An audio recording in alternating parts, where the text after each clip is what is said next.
ko je, otac tvoj. Da. Slušaj me, evo me tu. I sjećaš kako si ti rekao da znaš koji je tvoj auto snova? Ja stojim kraj njega. Šta kažeš? BID, čega je to kratica?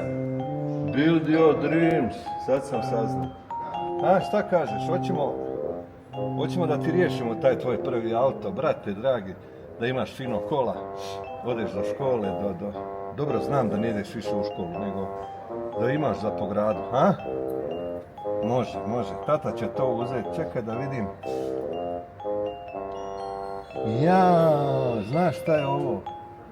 Ti igraš PlayStation, tako je, ovo ti je imaš ekran od mobitela i ekran od PlayStationa. Samo ti ćeš uživat, ti si generacija Z.